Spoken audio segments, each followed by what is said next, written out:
2024 లేదా 25లో డిగ్రీ లేదా బీటెక్ చదివారా? సాఫ్ట్వేర్ జాబ్ కోసం ఎదురు చూస్తున్నారా? అయితే కోడ్ జ్ఞాన్ 100 డేస్ కోర్సులో చేరండి, జాబ్ సాధించండి.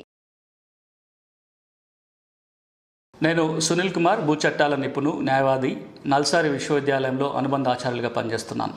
భూమి ఉన్న ప్రతి వాళ్ళు ఒకసారి తప్పకుండా చేయవలసిన పని గురించి మాట్లాడతాను. ఇప్పుడు మనం ఎట్లయితే సంవత్సరానికి 2 నెలలకు ఒకసారి ఆరోగ్య పరీక్షలు చేసుకుంటామో, భూములకు ఎట్లయితే భూసార పరీక్షలు చేస్తామో, అంతకంటే కీలకమైన పరీక్ష భూమిపై హక్కులకు సంబంధించి. ఎవరెవరికైతే భూమి ఉంటుందో, భూమి ఉన్న వాళ్ళందరూ ఒక్కసారన్నా భూమి హక్కుల పరీక్ష చేసుకోవాలి. ల్యాండ్ రైట్స్ టెస్ట్ అంటాం.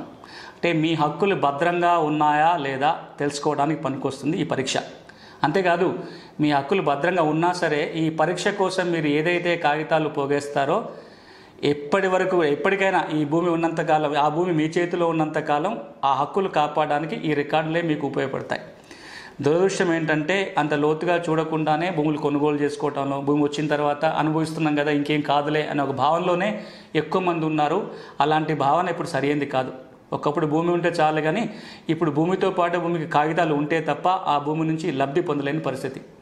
కాబట్టి అది రైతులు కావచ్చు, భూమి ఉన్న ఎవరైనా సరే, అది వ్యవసాయ భూమి కావచ్చు, ఇంటి స్థలాలకు ఉన్న భూమి కావచ్చు, ఒక్కసారన్నా భూమి హక్కుల పరీక్ష చేసుకోవాలి. ఏంటిది ఈ భూమి హక్కుల పరీక్ష?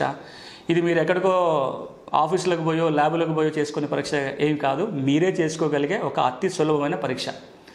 ఈ పరీక్ష చేసుకోవాలంటే ముందు మీరు కొన్ని కాగితాలు మీ భూమికి సంపాదించి దగ్గర పెట్టుకోవాలి. ఆ కాగితాలు ఏంటో ముందు వివరిస్తాను. ఆ తర్వాత పరీక్ష ఎట్లా చేసుకోవాలో చెప్తా. ఏం కావాలి కాగితాలు? వ్యవసాయ భూమి అయినట్లయితే అది వ్యవసాయ భూమి అయినా, ఇప్పుడు ఇంటి స్థలం అయి ఉండొచ్చు, ఒకప్పుడు అది వ్యవసాయ భూమి ఉండి ఉంటుంది. అలాంటి వ్యవసాయ భూములు ఏవైనా సరే ఒక 4-5 ముఖ్యమైన కాగితాలు సేకరించాలి. అందులో మొదటిది సర్వే సెటిల్మెంట్ చేసినప్పుడు తయారైన కాగితాలు. అవి చాలా కీలకం భూమికి సంబంధించి. తెలంగాణలో ఏమున్నాయి సర్వే సెటిల్మెంట్ కాగితాలు? ఒకటి నక్షా. మీరు ఆ వ్యవసాయ భూమి అయితే ఆ గ్రామం యొక్క నక్షా. మీ భూమికి సంబంధించిన టీపన్, అంటే ఆ భూమి యొక్క కొలతల పుస్తకం, ఆ భూమి యొక్క కొలతలు చెప్పే ఒక మ్యాప్ ఉంటుంది. దాన్నే టీపన్ అంటాం, లేదా టిప్పన్. ఈ టీపన్ తీసుకోవాలి. దాంతోపాటుగా ఆ భూమికి సెటిల్మెంట్ చేసినప్పుడు తయారైన సేత్వార్ అనే రికార్డు ఉంటుంది. ఆ భూమిలో ఎంత విస్తీర్ణం ఉంటుంది, భూమి ప్రభుత్వ భూమా, పట్టా భూమా, అప్పుడు పట్టాదారు ఎవరు, ఈ వివరాలన్నీ చెప్పే అతి కీలకమైన రికార్డు సేత్వార్. ఈ 3 కాపీలు ఒక్కసారైనా తీసుకోండి. మ్యాపు, టీపన్, సేత్వార్. ఈ 3 తయారైన తర్వాత తయారైన 2 కీలక రికార్డులు ఉంటాయి. ఒకటి కాసరా పహాని, ఆ తర్వాతది చేసాల పహాని. ఈ 5 కూడా మనం పర్మనెంట్ రికార్డ్స్ అని అంటాం, శాశ్వత రికార్డులు అని అంటాం. ఈ 5లో ఎన్ని దొరికితే అన్ని కాగితాలు మీరు ముందు సేకరించండి. వీటిని తీసుకోవాలనుకున్నట్లయితే తహసీల్దార్ కార్యాలయంలో దొరుకుతాయి. అక్కడ లేనప్పుడు జిల్లా లెవెల్లో ఉన్న ఏడీ సర్వే ఆఫీసులో కావచ్చు, లేదా హైదరాబాద్లో నారాయణగూడలో ఉన్న డైరెక్ట్ సర్వే సెటిల్మెంట్ ఆఫీస్ నుంచి సమాచార హక్కు చట్టం కింద కాగితాలు తీసుకోవచ్చు. ఇందులో కొన్ని అయితే మీకు వెబ్సైట్లో కూడా దొరికే అవకాశాలు ఉన్నాయి. ధరణి వెబ్సైట్ కనుక పూర్తిగా అందుబాటులోకి వస్తే సేత్వారు మీరు అందులోకి వెళ్ళి తీసుకోవచ్చు, టీపన్ తీసుకోవచ్చు, విలేజ్ మ్యాప్ కూడా ఆన్లైన్ నుంచి తీసుకునే అవకాశం దొరుకుతుంది. ఇవి సర్వే సెటిల్మెంట్ రికార్డు. దీంతో పాటుగా భూ యజమానుల రికార్డు ఒకటి ఉంటుంది, అదే 1B రిజిస్టర్. దీన్ని ఆన్లైన్లో తీసుకోవడానికి అవకాశం దొరుకుతుంది. ధరణి వెబ్సైట్లో ఉంటుంది, లేదంటే తహసీల్దార్ కార్యాలయం నుంచి కూడా మన 1B నకలు తీసుకోవచ్చు. ఇక దీంతో పాటుగా మన రిజిస్ట్రేషన్ డిపార్ట్మెంట్ నుంచి ఒక 2 కాగితాలు తీసుకోవాలి. ఒకటి ఎన్కంబరెన్స్ సర్టిఫికేట్. వాళ్ళు నిర్వహించే ఒక రిజిస్టర్లోకి వెళ్ళి ఎప్పుడెప్పుడు ఏ కొనుగోలు జరిగినాయనే ఒక రికార్డు మనకి ఇస్తారు. 12 ఏళ్ళదో 30 ఏళ్ళదో రికార్డు తీసుకోవచ్చు. దీంతో పాటుగా నిషేధిత భూముల జాబితా అని ఒకటి ఉంటుంది, ప్రొహిబిటెడ్ ప్రాపర్టీస్ లిస్ట్. దీన్నే సెక్షన్ 22A లిస్ట్ అంటారు. ఏ భూములనైతే రిజిస్ట్రేషన్ చెయ్యకూడదో ఆ జాబితా ఉంటుంది. దురదృష్టవశాత్తు పట్టా భూములు కూడా అలా చేరిపోయిన సందర్భం ఉంటుంది. కాబట్టి మీ భూమికి సంబంధించి ప్రొహిబిటెడ్ ప్రాపర్టీ లిస్ట్లో ఉందా లేదా చూసుకొని ఆ లిస్ట్ కూడా తీసుకోవాలి. ఇది రిజిస్ట్రేషన్ డిపార్ట్మెంట్ నుంచి తీసుకోవాల్సిన రికార్డు. ఇక అది కనుక ఇంటి స్థలం అయి ఉన్నట్లయితే అది లోకల్ బాడీస్ నుంచి, పంచాయతీ అయితే పంచాయతీ, మున్సిపాలిటీ అయితే మున్సిపాలిటీ దగ్గర ఉండే ప్రాపర్టీ రిజిస్టర్లో ఎవరి పేరు రాస్తుందో ఆ ప్రాపర్టీ రిజిస్టర్ యొక్క సర్టిఫైడ్ కాపీ తీసుకోవాలి. ఇవి మీరు పోగేయాల్సిన కాగితాలు. ఇవి దగ్గర పెట్టుకోండి. ఇప్పటికే మీ దగ్గర ఉన్న కాగితాలు తీసుకోండి. అవి లింక్ డాక్యుమెంట్లు కావచ్చు, మీ దగ్గర ఉన్న పాత పహానీలు కావచ్చు, లేకపోతే పాస్బుక్, టైటిల్ డీడ్ కావచ్చు, ఇప్పుడు ఇస్తున్న ఒక పుస్తకం కావచ్చు, ఇవన్నీ దగ్గర పెట్టుకోండి. ఈ కాగితాలు ముందేసుకొని 4-5 అంశాలు పరిశీలించి చూసుకోవాలి. ఏంటి ఆ 4-5 అంశాలు? మొట్టమొదటిది, మీ భూమి చిరునామా ఏంటి? భూమికి ఒక చిరునామా ఉంటుంది. మనిషికి పేరున్నట్టే భూమికి చిరునామా ఉంటుంది. భూమి చిరునామా అంటే survey number, sub division number, revenue గ్రామము, దాని హద్దులు, విస్తీర్ణం. ఇది భూమి చిరునామా. ఈ భూమి చిరునామా అన్ని రికార్డులు ఒకేలాగా ఉండాలి. మీ సర్వే నెంబరు సేత్వాల్లో అదే ఉండాలి, 1Bలో అదే ఉండాలి, పహానీలో అదే ఉండాలి, మీకున్న పాస్ పుస్తకం టైటిల్ కూడా అదే ఉండాలి. ఈ చిరునామా అన్ని రికార్డులు అదే ఉందో చూసుకోండి. విస్తీర్ణం కూడా మీ సర్వే నెంబర్లో ఎంత విస్తీర్ణం ఉందో సేత్వాలో అదే విస్తీర్ణం ఉండాలి, పహానీలో అదే విస్తీర్ణం ఉండాలి, 1Bలో అదే ఉండాలి. దురదృష్టవశాత్తు తెలంగాణలో 60 లక్షల ఎకరాల భూమి, దాదాపుగా ఇది అప్రాక్సిమేట్ అంచనానే, ఇది 60 లక్షల ఎకరాల భూమి రికార్డులోనే పెరిగింది. అంటే భూమి లేదు. భూములు కొలిచినప్పుడు తయారైన సేత్వా రికార్డు చూసి ఇప్పుడున్న పహాన్ని పోల్చి చూస్తే 60 లక్షల ఎకరాల భూమి అదనంగా వచ్చింది రికార్డులలో. అంటే పాత వాళ్ళకి తీయకుండా, అమ్మినవాడు తీయకుండా కొత్తవాడికి భూమి కీయటము, లేకపోతే అసలు రికార్డుల కోసం భూమి పుట్టించడం, రకరకాల కారణాల వల్ల భూమి పెరిగిపోయింది. ఇప్పుడు మీరు అంటున్న భూమి రికార్డులోనే ఉందా, వాస్తవంగా ఉందా చూసుకోవాలి కదా.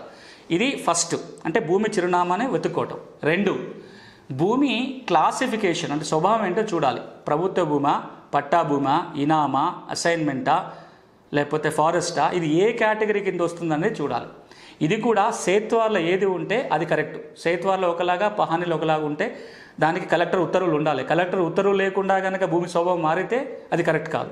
సో మీరు పట్టాభూమి అనుకోవచ్చు, కానీ పాత రికార్డు ప్రకారం అది పట్టాభూమి కాకపోవచ్చు. అది ఖరీజ్ ఖాతానో లేకపోతే గవర్నమెంటో అసైన్మెంటో అని ఉండొచ్చు. అది ఏముంది అనేది వెరిఫై చేయాలి. ఇది 2వది. 3వది, భూమి యజమాని ఎవరు. మీరు అనుకుంటున్నారేమో మీరు భూ యజమాని అని, కానీ ఆ టైటిల్ లీడ్ ఉండాలి, 1Bలో ఉండాలి. ఈ 1Bలో పేరు ఉన్న వ్యక్తికి సేత్వాల్లో ఏదైతే పేరు ఉంటుందో ఈ వ్యక్తికి లింక్ ఉండాలి. అంటే ఆ సేత్వాల్లో ఉన్న ఆయన దగ్గర నుంచి 1Bలో ఉన్న ఆయనకి భూమి ఎట్లా వచ్చింది అనేది ఆ లింక్ సరిగా ఉందా లేదా చూడాలి. ఇది ఓనర్ చూసుకోవాలి.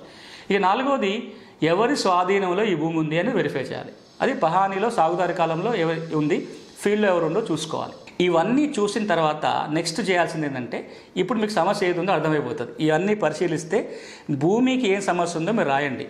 ఈ భూమికి 76 రకాల సమస్యలు ఉండే అవకాశం ఉంటుంది. ఇందులో ఏదో ఒకటో, 2, 3 మీకు సమస్యలు ఉండొచ్చు. దాన్ని ఐడెంటిఫై చేయండి. మీకు చిన్న ఉదాహరణ చెప్తాను. మీకు సమస్య లేదని మీరు అనుకుని ఉండొచ్చు, కానీ మీరు ఎప్పుడైనా మీ నిషేధిత భూముల జాబితా చూసుకున్నారా? చాలాసార్లు ఈ సందర్భంగా చెప్పినప్పుడు మీకు పట్టాభూమే మీరు అనుకుంటున్నారేమో అది నిషేధిత జాబితాలో ఉంటే ఇప్పుడు సమస్య కాకపోవచ్చు. రేపు పొద్దున మీరు రిజిస్ట్రేషన్ పోయినప్పుడు వాళ్ళు రిజిస్ట్రేషన్ చేయరు. ఇంకోసారి పాస్బుక్ కావాలని రాదు, ఎందుకంటే అది రిజిస్ట్రేషన్ జరగకూడదు కాబట్టి. చాలామందికి విషయం చూసుకోలేదు. అది చూసుకోవడం చాలా సులభం. మీరు దానికి సబ్ రిజిస్ట్రార్ కార్యాలయానికి పోవాల్సిన పని లేదు. మీ చేతిలో కనుక ఒక స్మార్ట్ ఫోన్ ఉంటే దీంట్లోకి రిజిస్ట్రేషన్ వెబ్సైట్ ఒకటి ఉంటుంది. మీరు గూగుల్లోకి వెళ్ళి తెలంగాణ రిజిస్ట్రేషన్ టైప్ చేస్తే ఒక సైట్ ఓపెన్ అవుతుంది. IGRS తెలంగాణ రిజిస్ట్రేషన్ వాళ్ళ వెబ్సైట్ ఓపెన్ అవుతుంది. ఆ వెబ్సైట్లోకి వెళ్తే కింద క్రాస్ మార్కు, దాని పక్కన ప్రొహిబిటెడ్ ప్రాపర్టీస్ అని రాసి ఉంటుంది. ఆ లిస్టులోకి వెళ్ళి మీరు జిల్లా, మండలం, రెవెన్యూ గ్రామం సెలెక్ట్ చేసుకొని సర్వే నెంబర్ వైజ్ అని క్లిక్ కొట్టారనుకోండి, మీ ఊళ్ళో ఉన్న నిషేధిత జాబితాలో నెంబర్లన్నీ వచ్చేస్తాయి. మీ నెంబర్ ఉందా లేదా చూసుకోండి. ఈ వెరిఫికేషన్ చేసుకుంటే మీకు 76 రకాల సమస్యలు ఏది ఉందా అనేది మీకే తెలిసిపోతుంది. ఇది మీరే చేసుకోగలుగుతారు. ఇందులో కనుక సమస్య ఉంది అని తేలితే అప్పుడు మీకు ఇంకొక 2 స్టెప్స్ చేయాలి. దానికి కొంత న్యాయ పరిజ్ఞానం ఉన్న వాళ్ళు, చట్ట పరిజ్ఞానం ఉన్న వాళ్ళు మాత్రమే చెప్పగలుగుతారు. లాయర్ దగ్గరికి వెళ్ళాలి, లేదా రెవెన్యూ పరిజ్ఞానం ఉన్న వ్యక్తికి వెళ్ళాలి. వాళ్ళు ఏం చేయాలి, ఈ సమస్య ఏ చట్టం పరిధిలోకి వస్తుంది, ఎవరి దగ్గరికి వెళ్ళాలి పరిష్కారానికి అనేది మీరు తెలుసుకుంటే ఆ సరి అయిన చోటకే పరిష్కారానికి వెళ్ళాలి. ఎంఆర్ఓ కాంపిటెంట్ ఆఫీసర్ అయితే ఎంఆర్ఓ దగ్గరికి వెళ్ళాలి. ఎంఆర్ఓ దగ్గరికి వెళ్ళకుండా ఇంకెన్ని చోట్ల వెళ్ళినా ఎంఆర్ఓ దగ్గరికి వెళ్ళకపోతే సమస్యకు పరిష్కారం దొరకదు. కాబట్టి ఏ చట్ట పరిధిలో సమస్య ఉంటుంది, ఏ వ్యక్తి దగ్గరికి, ఏ అధికారి దగ్గరికి, ఏ కోర్టుకు వెళ్ళాలని తెలుసుకొని మీరు పరిష్కారం చేసుకుంటే ఈ మొత్తం కార్యక్రమం చేయడానికి కాగితాలతో మీకు అయ్యే ఖర్చుకు 500 రూపాయలు, 1000 రూపాయలు ఒక సర్వే నెంబర్కి అవుతుంది. 2-3 సర్వే నెంబర్లు ఉంటే 2-3 వేల రూపాయలు ఈ కాగితాలకి, ఈ పనికి ఖర్చు అవుతుంది. కానీ ఇది చేయటం వల్ల లక్షల కోట్ల విలువ చేసే మీ భూముల్ని కాపాడుకోవడానికి ఇది చాలా ఉపయోగపడుతుంది. మనం ఎప్పుడు దీన్ని నెగ్లెక్ట్ చేస్తాం. భూమి ఉంది కదా ఎక్కడికి పోతాను ఒక అభిప్రాయంలో బతికేస్తున్నాం. కానీ ఈరోజు నా పరిస్థితి లేదు. భూముల విలువలు పెరిగాయి, భూమి మీద ఒత్తిడి పెరిగింది, కాగితాలు చాలా కీలకమైన దశకు వచ్చాం. కాబట్టి ఈ పరీక్ష చేసుకోండి. చివరికి ఒక మాట చెప్తా, ఈ ల్యాండ్ రైట్స్ టెస్ట్నే చట్టం భాషలో టైటిల్ డ్యూ డెలిజెన్స్ అంటాం. అంటే టైటిల్ బాగుందా లేదా వెరిఫై చేయటం. ఇది మీరు ఒక ప్రొఫెషనల్ లాయర్ దగ్గరికి వెళ్ళి చేయించుకుంటే 100 రూపాయల నుంచి 1000 రూపాయల వరకు కూడా ఖర్చు అవుతాయి. కానీ అదే పనిని అంత సగం పైన మీరు చేసుకోవడానికి మేము ఇప్పుడు అన్ని సూచనలు చెప్పాను. ఈ పరీక్ష కనుక చేసుకొని చూడండి, ఆ మేలేంటో మీకే అర్థమైపోతుంది. ఒక రైతుల పక్షపాతిగా, భూ సమస్యలపైన 15 ఏళ్ళుగా పనిచేసే వ్యక్తిగా నా సలహా ఏంటంటే, ఒక్కసారన్నా రైతులందరూ ఈ పరీక్ష చేసుకోవాలి. ఆ విధంగా అందరూ కృషి చేయాలి. అగ్రికల్చర్ డిపార్ట్మెంట్ కావచ్చు, రెవెన్యూ డిపార్ట్మెంట్ కావచ్చు, రైతుల కోసం పనిచేసే అందరూ ఆలోచించాలి. రైతు కుటుంబాలలో చదువుకున్న వాళ్ళందరూ కూడా మీ భూములకు సంబంధించి ఒక్కసారి మీ ఊరు వెళ్ళినప్పుడు ఈ టెస్ట్ అంతా చేయండి. చేస్తే కనుక సమస్యలు బయటపడతాయి. ఇది రైతులకు మాత్రమే కాదు, భూమి ఉన్న ప్రతి వాళ్ళు ఈ టెస్ట్ చేసుకుంటే బాగుంటుంది. Thank you.